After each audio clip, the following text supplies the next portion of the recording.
My name is Amy Utsman. I am a professional psychic medium and have been working professionally full-time as a medium for about 10 years. In that time, I have done readings worldwide, phone, video, and in person. I'm originally from Florida, but now reside in the Atlanta metro area, which is absolutely beautiful, and we love it here. So tonight, what I would like to talk about is what is medium and what is psychic. There's a very distinct difference between the two.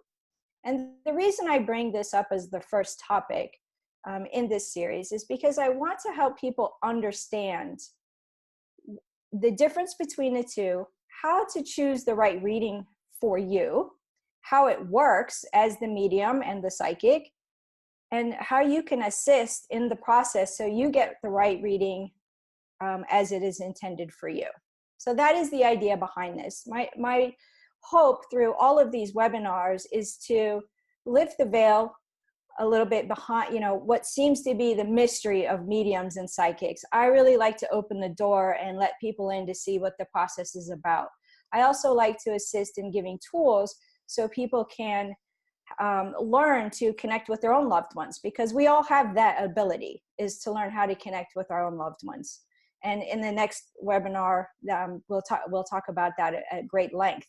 Is it your imagination or not? But that's not the focus tonight. But that is my goal in these series, to bring it into everyday life. So let's get started right away. The first part I'm going to speak about is mediumship. So what is mediumship? That is often a big question. It often gets confused with psychic, or it gets lumped into psychic. TV, it's not always explained the accurate way on TV, but not to take away from television, but I understand why it is done that way. And so mediumship at its truest form is connecting with our loved ones who have transitioned to the other side. That's the truest, most pure form of what mediumship is. And when we talk about our loved ones on the other side, you may hear terms of energy, spirits, things like that. And we do use the term spirit world or the other side as a differentiator, because we have to distinguish between them being here in the physical and on the other side. But please, let us not lose the fact that once they've transitioned, they are still people. So we need to treat them as people. Hopefully that makes sense as I say it. So I would like to give an example of what a mediumship reading is like for those of you that have never had a reading with me or another medium, or just to open up the door and give an example of what it is like. Because I get the questions of, how come you don't get names so much? Or how come the person I want to hear from doesn't come through? So this is how it works. It's important when we are doing a medium reading that you are involved in the process as much as the medium is, and as much as your loved ones on the other side. The fact that that process can happen at all is, in my mind, a miracle within itself. And what makes it even more extraordinary is the amount of detail and information we can receive from those who have crossed over. I mean, it really brings them to life. And so my role as the medium is to be the in-between. I'm here to be the voice of your loved ones on the other side. That's my role. And my role is to try and get it right on their behalf. That's first and foremost. Your role is to be open to the process. Let us allow the unfoldment of a reading to occur.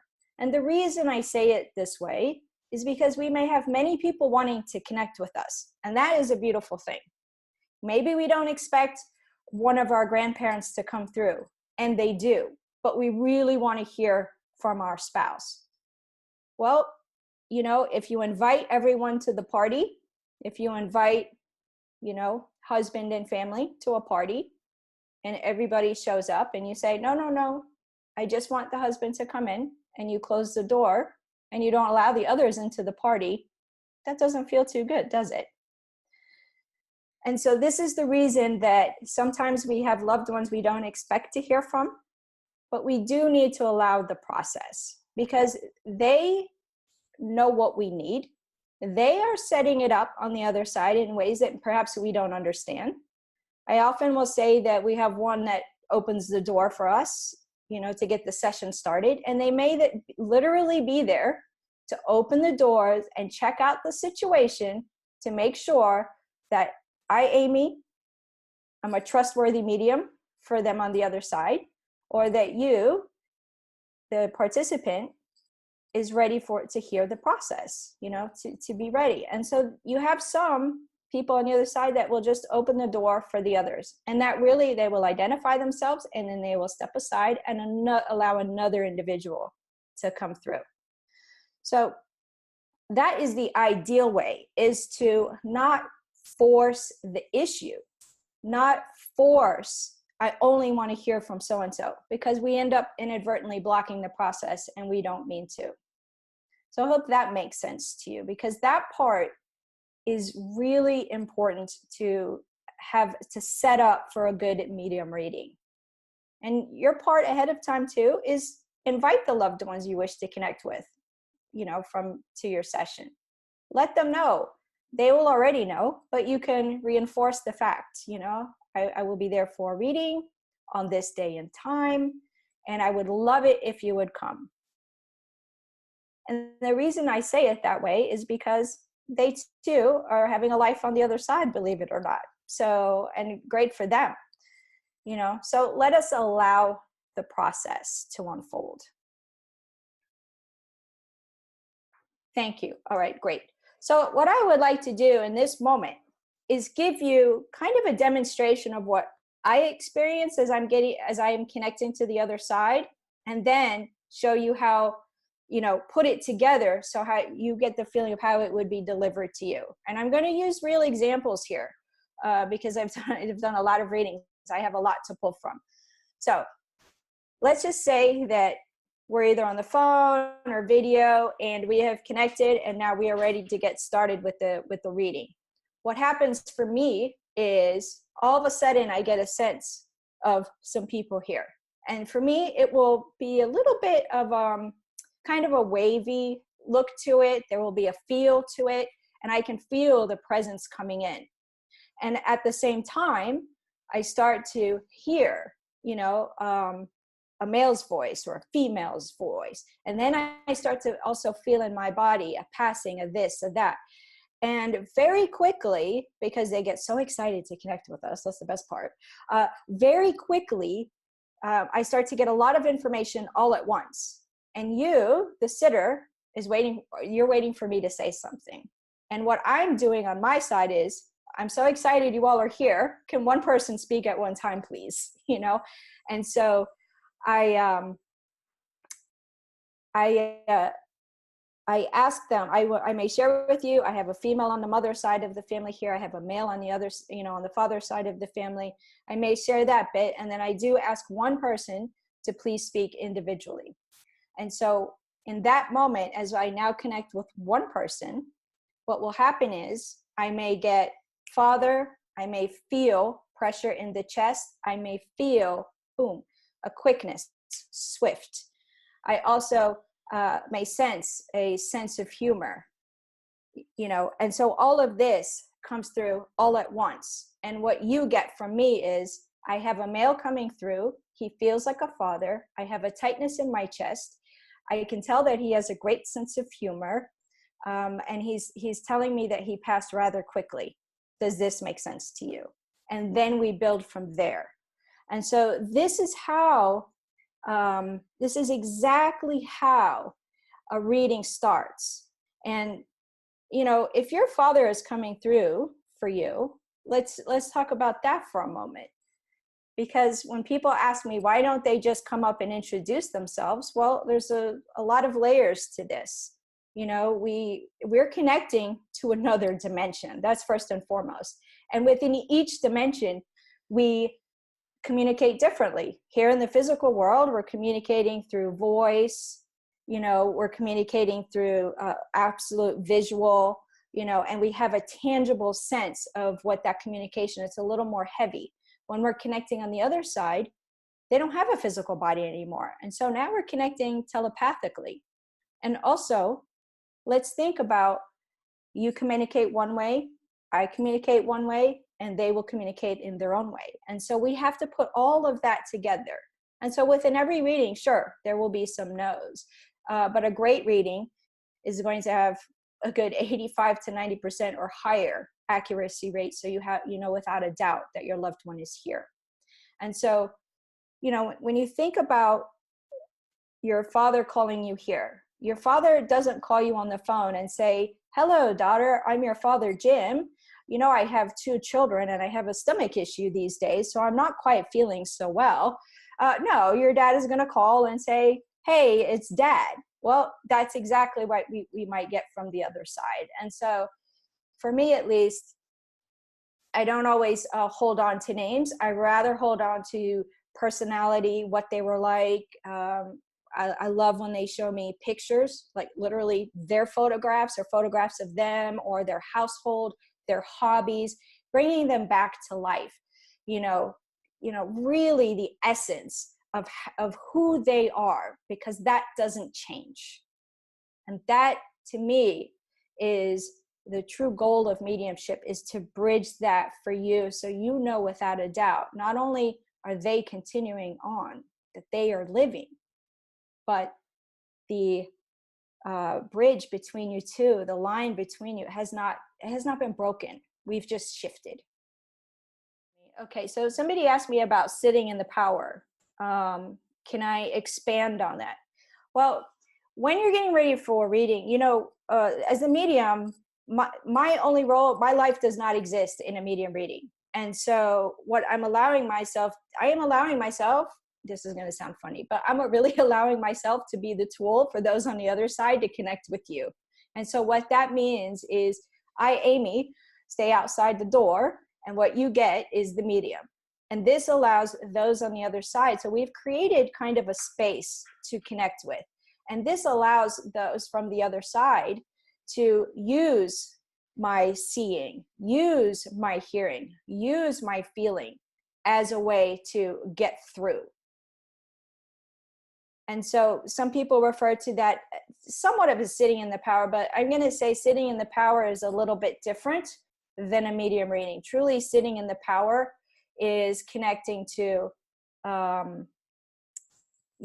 just connecting to source itself. It's more of a meditative state to build upon sitting in the power. I mean, as connecting mediumistically, you're already in the power. So to practice that, you would have to learn to practice to sit in the power. And that's not something I care to go deeply on in this webinar, but it's a great question.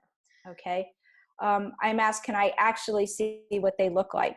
Sometimes yes. Other times, majority of times, I will say you see, at least for me, I see aspects of themselves. So I may see aspects of them. So they might show me just the combing of their hair, the thinness of their arms. Just today in a reading today, I had a gentleman coming through and I could see him from the waist down, and I could see his belt, his khaki pants, and his soft shoes, and the soft shoes were beige and they were always tied up. So that was what he chose to show me. Other times when they come through, I can see them literally walking in, and you see them in the dress and how their hair is done. And I just think it's really just exciting on all aspects. They may walk you through their house and show you what some of the things that they like to do. So, there's various aspects. You have, it depends on the person, the communicator from the other side. If they're not visual, when they were here, they may not use the medium's clairvoyance. If they're very cerebral, very much in their mind and an analytical mind, they may not show me a single picture. And so I actually really love the pictures, so it makes it a challenge for me to connect with them. But that's the essence of who they are, very analytical, engineering type mind. You may feel that with them. So you may hear some talking, you may get a lot of feeling, but you may not get a lot of seeing. And so we have to also respect that their way of communicating. That, that doesn't change. If they swear a lot here, they'll swear in a reading. I don't swear though in the reading, but they do. So their personality stays intact, and that should be able to come through in the reading. I have another great question here. How do babies communicate? Well, babies communicate because we can connect with babies, and they'll communicate in different ways. And the reason we connect with them is because we're connecting with the soul. And the soul lives many lifetimes. So I'm not going to go into reincarnation in great detail, but the soul lives many lifetimes. And so that's why a baby can communicate, because they actually present themselves a little bit older than the other side. However, in general, they'll give you enough information so that maybe they live for a very short period. They may say that, but you can communicate with them. And they often, the thing about babies and really young children coming through from the other side, they often do talk about being with their parents, or that they have siblings here, or the things, and they're still connected. And it's really a beautiful thing, because I think parents who have lost their children are heroes to me, that have survived that loss. I want to give you another example of a little waviness that may happen, that happens from the other side. So let's just say, let's just say you have, I don't know, your mother has, no, I'm going to use a relationship here for this one. So let's just say you have a spouse that's passed. And so the spouse wants to get you a message, right? And so this is what they write. Can you all see that? They write this big thing here. And so this is what they've taken the time to write. And then the medium will see this. You don't always get to see the whole thing, and spirit communication is very efficient. No ifs, ands, or buts. So, just keep that in mind as well. And that's why sometimes you might just hear the first letter of a name. They will communicate with you in how you also communicate. So I myself am terrible at names. I've been working on it diligently for years to get names better. It's only in the last 8 months that I'm starting to get some names. But some people from the other side may never give a name, and then you have others just that rattle off names left, right, and center. So it really is up to how they want to communicate. And so, that's the essence of, mediumship. Question is this: so if we have a life on the other side, but there's also reincarnation, how does that work? That's a brilliant question.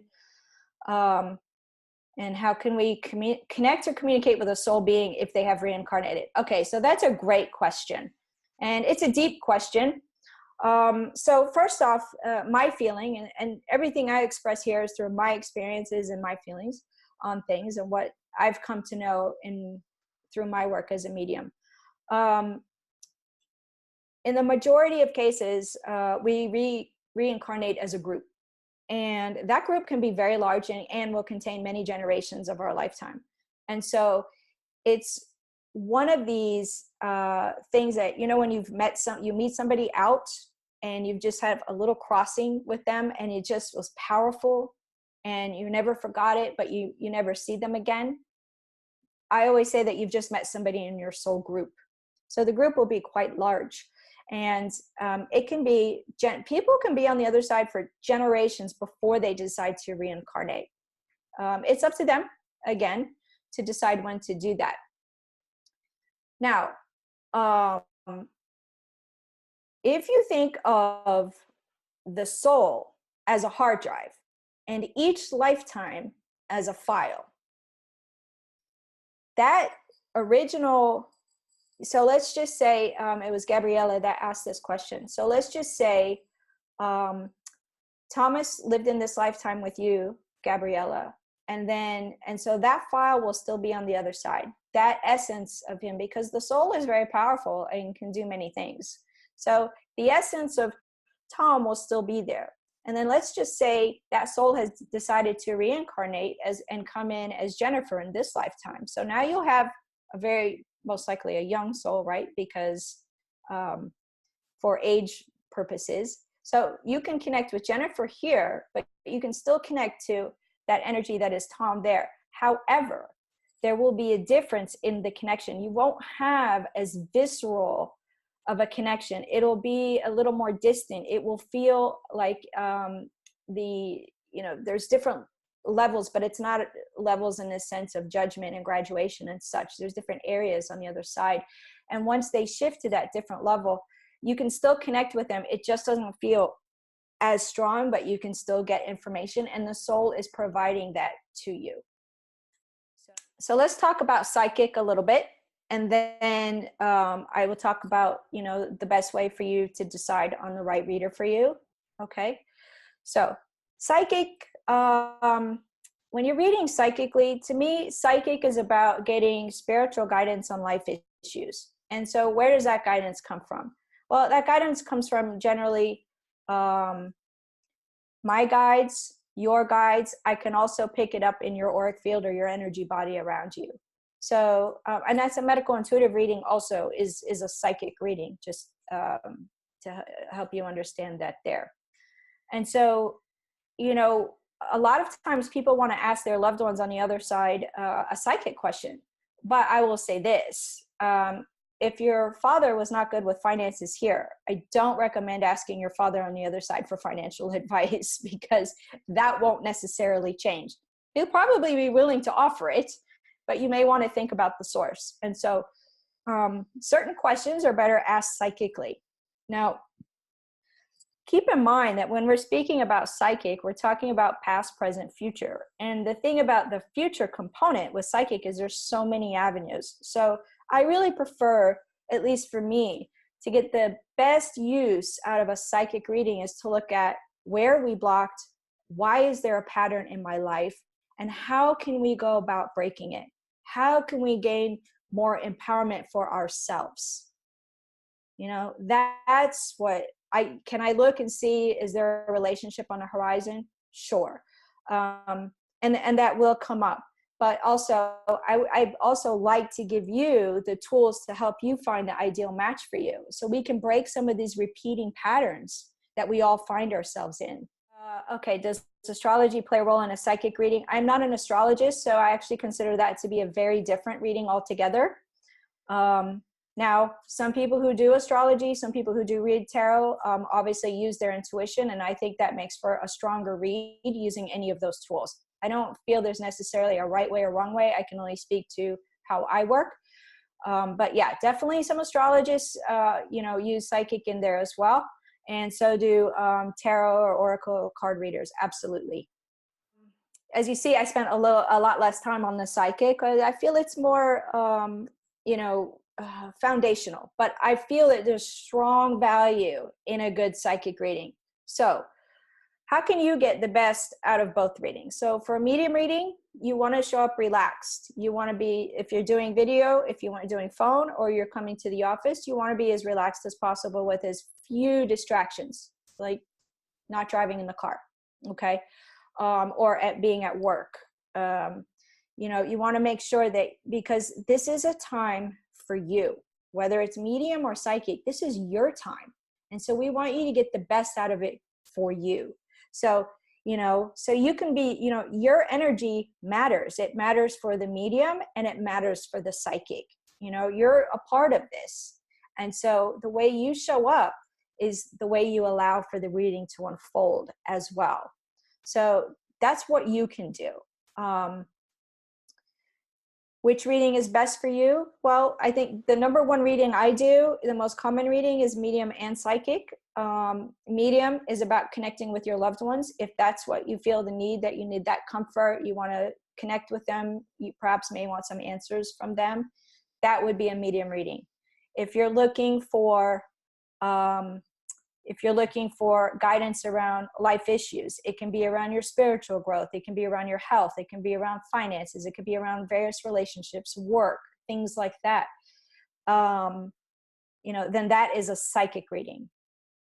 So that's how to distinguish between the two, and a, a deciding factor. How to choose a reader. I highly recommend that you get a referral from somebody you know or trust.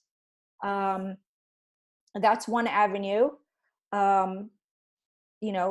Make a phone call. If you want to book a session, most of us book our sessions online. All of my sessions are booked online. But if people have a question, I feel that you should be able to speak to the reader for a few minutes. If you have a question about how they work, or if they're a right match for you, make a phone call. Try to have that connection. Follow them on Facebook, get to do things like this, sit in on some of their webinars and see if their style works for you. We all have different styles. Some people are very direct. Some people are softer. I think I'm a little bit in between.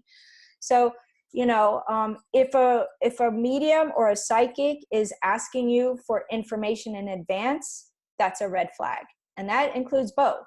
If they're asking you for ahead of time, some psychics like date of birth. I personally just need a name, first name. But if a psychic or if a medium is asking you, who do you want to connect with on the other side? That's a red flag.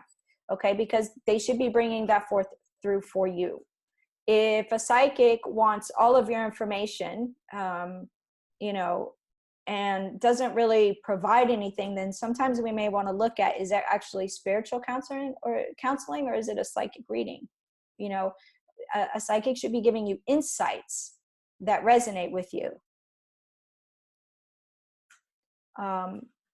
Somebody asked the question, if I made a psychic reading appointment, would I need to tell you what my problem is? And could I pick up on my energy and help to guide? Will you automatically know how I'm blocked? So that's a twofold question.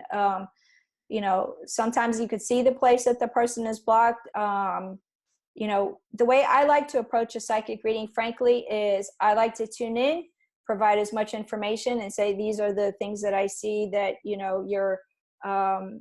are the things coming up for me. Does that make sense to you? And then we delve in further. I always believe as the reader, I should be doing the majority of the work for you. That's why you're making an appointment with a reader, right? If you have to lay out all details of everything, then it makes me wonder a little bit. So in my mind, there's no such thing as curses.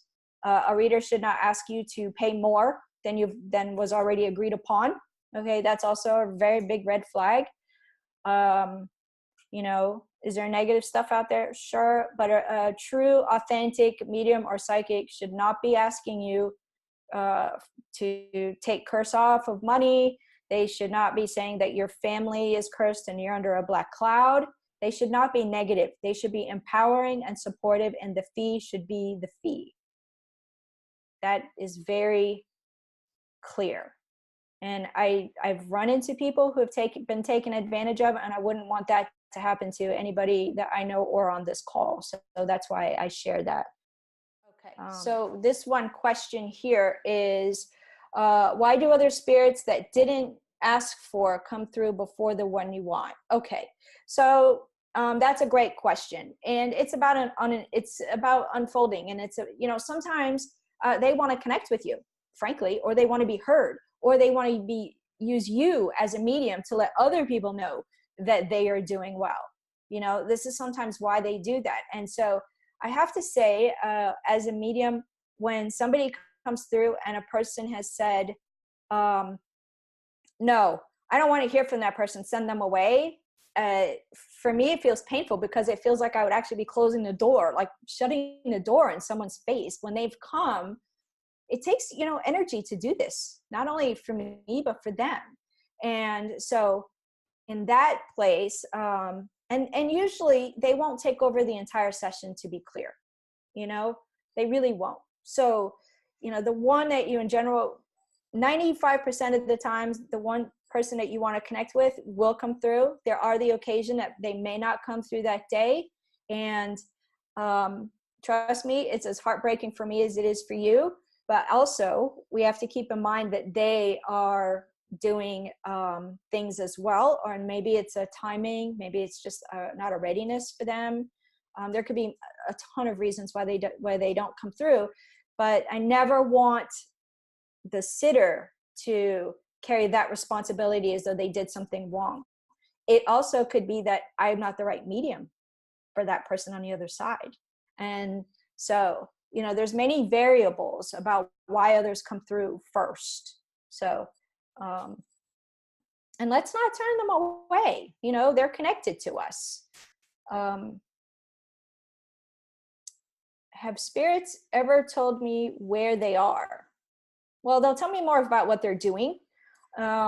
Sometimes I often describe the biggest library you've ever seen for those very curious spirits.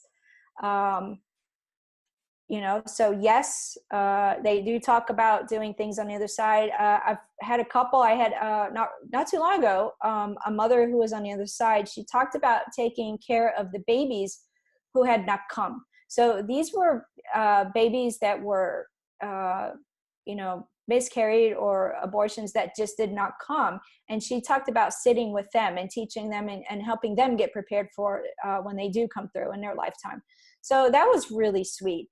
I've heard of a young man. I connected with a young man who passed from cancer. And so he was working with some younger people on the other side who also had passed from cancer. And then I've had some that just talk about, I'm whooping it up and having a party, or I'm looking to play some card games, or I'm trying to find my favorite singer. I mean, how fun is that? So they're doing all kinds of things on the other side. Can spirits see your future? I don't really think so. Just because we transition to the other side, we don't become all-knowing. So I've not really experienced that. They may say that, but it will be very tied to the family, that they may say things like, there's a baby coming soon, or I see that there's a wedding, or there's a celebration coming up. So as far as future is concerned, it tends to be really tied to the family. And that's why I really will say sometimes that let's save that particular question for psychic, because a psychic guidance from your guides is going to be more objective than your family members would provide, if that makes sense. Can we disturb or anchor a soul by trying to communicate with them, such as in a psychic reading? Well, connecting with them would be a medium reading in that aspect. And are we supposed to let them go and go ahead with their life experience on the other side instead of keep pulling them our way? That is a great question. So, we're not really holding them here. It may feel like that, and so we're not really, sometimes it will feel like pulling on them, or you may have that. I will say this, in my experience, and I really have done over 5,000 readings, in my experience, we're not really holding them back. Now, there are, what I do find interesting is parents, particularly mothers who are really good mothers while they were here, they really tend to be close to the family and they want to participate as much as possible. So you'll find them very visceral, very good in their connections and things like that. Now, are we disturbing them? No. Remember, they love you as much as you love them. And so they want to connect with you. Sometimes they are busy, and the way I describe it is when we're thinking of them, they get a little, like a little spark. Oh, somebody's thinking about me right now. How nice is that? And they still may hear that. If you're thinking about something, you just get something that drops in that reminds you of them, it's probably them, where you haven't had time to even think about it. So we're not really pulling on them. We're not blocking them. Trust me when I tell you that they will do what they need to do on the other side. And they will also connect with you on their own terms. So they come and go just like they did when they were here. Okay. Do they feel our sadness and hear our crying? That's such a touching question. Yes, they do. Yes, they do. And, I will say that I've yet to find somebody on the other side who doesn't want you to not cry for them. So many times they will say, I'm fine, don't cry for me. But we do have to honor our grief. That is important because, the gift of grief is that we loved. And So, and it's important to go through grief, and for them, it's like they want to very lovingly wipe our tears away, and just know that there are times when, and we've all experienced it, when we are just so emotional after we've lost somebody, and they were sitting there, and then you might just feel a piece of calm. They're there. They talk about it all the time, and they will bring that up in session, that I saw you crying in the shower, and I want you to know that I was there to bring you comfort. I am okay. They always always are doing way better than we are, because they don't have any aches and pains of their body anymore. So bless them. And they come through looking so much younger than when they were here, which is a very neat thing as well. Okay. I'm going to answer this question that says, if some adopted children leave their prior family group, is it completely severed? No, it isn't. No, it isn't. And I've connected people also with their biological parents when they were adopted and didn't know their biological parents. Their biological parents have come through for them on the other side. So no, those ties are not completely severed. However, that doesn't mean that these families are necessarily always melding together on the other side. It doesn't mean like it's just one big kumbaya over there, but they will come through for a session to you, and then they will go with their groups that they choose to be with on the other side. And, they come and go and do things, but no, adoption doesn't automatically sever family ties, which I think is really kind of a neat thing. Okay. What is the difference between a young soul and an old soul? An old soul has lived many, many more lifetimes than a younger soul. And we can, I'm seeing some beautiful things here. You can often identify a younger soul by somebody who is they're very much into themselves, and they don't have that world view. It's not expanded outward. And so you can kind of sometimes see the difference of soul levels, and it's not something to judge. It's just a development. You're not going to ask a third grader to do 10th grade math and get upset with them when they can't do it, right? It's just that they're at a different soul level. And so it's important to try and respect people where they're at, get to understand them, because, a lot of times people are trying, but, they just haven't been here as many times, and they may not understand a worldview, and vice versa. So, so that to me is what the difference between a young soul and old soul. It really comes down to how many lifetimes they've been through. What is a spirit guide? Who are they? I would think a loved one would be my guide. That's a great question. So majority of times our loved ones are not our guides. Guides are spirits who have lived before, and they are there on the other side, assisting us. And truly, they are here to guide and not tell us what to do. So on occasion, it's pretty rare though, a family member will step up and say, I am a guide. But I have to tell you, I have found that very rare. So we each have at least one guide, a life guide, and use that as a way to build up. You might feel them, sense them, ask them their names. You can do that through writing and such. But that's what a spirit guide is. And, they're here to help us, but it is more objective, and it is to be a relationship. Can I identify spirit guides when in a reading? I can, yes. And sometimes it's clearer than others, but I will always let people know where the information is coming from. Is it coming from your loved one? Is it coming from my guide? Is it coming from your guide? Or is it coming from your auric field? I think it's important to know where the information is coming from, and I will always identify that. And I really thank you all again so much for letting me into your world a little bit. Have a wonderful, wonderful evening. Take good care.